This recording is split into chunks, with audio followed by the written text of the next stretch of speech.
Okay guys, welcome back here. So we're just going to give you a quick little follow-up. We got Gord's Merc done, and he's going to come pick it up. So basically what we did to this car, like I said, is this is not a car we built. We never take credit for anything we didn't do. All we did was Gord brought it into us. The speedo and tack wasn't working, so we found out it was the instrument cluster, so we repaired that. We got in there, the wiring was quite a mess. You know, people over the years have gotten in there and added things here and there, the typical situation. So Darren got in there and he straightened everything out. What else did we do here? We did a new stereo for Gord. Like I say, we tidied up the wiring. Cigarette lighter, which is handy for plugging in all your stuff nowadays, wasn't working. We got that working. Horn wasn't working. We got that working. Went through the wiring on that. Some of the wires on the motor were a bit of a mess, so we straightened all that up. While we were in there, we noticed that the front brakes, you know, they'd been overheated or something. So we machined the rotors. I put a new set of pads on it. Front end, ball joints needed all new boots. Tie rods needed new boots. Lower control arms needed new bushings, so I had to rip the lower control arms out, put all new bushings on it.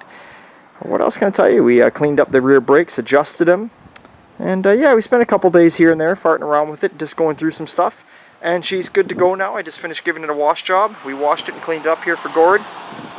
Nothing too extravagant. We didn't get in there and spend hours waxing it, but usually I wash cars around here when they've been sitting around for around a week, just for the fact that you get the dust from the shop. And not only that, I live in farm country, so in the summertime and even during the fall, actually, there's tractors running up and down the road all the time, and there's this constant dust here.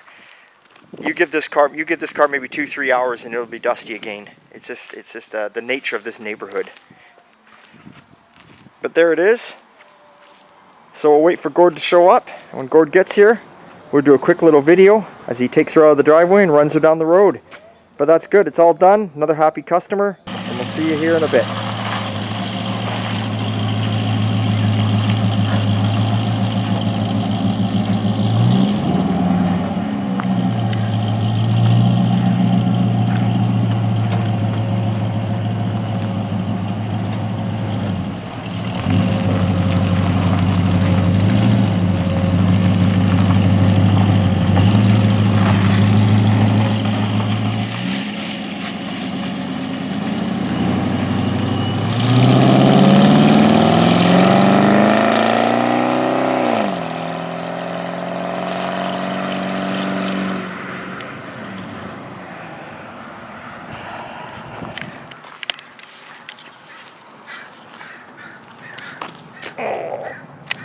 Well, there you have it, guys. Gord's got his car. He's happy. I told him to give me a call. I always like to know, customers, when I do stuff on their cars, I'm always a little leery and a little worried. You know, I mean, you take it out and you test drive it yourself, and everything works fine. And then the customer gets it, and you know how it is as a shop owner. You know, all of a sudden something occurs. So, you know, Gord's going to take it. There's a car show on Sunday, apparently in Cloverdale. If anyone is any BC people, local people, that's out here. There's a car show out there in Cloverdale. You'll see Gord out there with his truck and trailer of all his cars, and the Merc will be out there.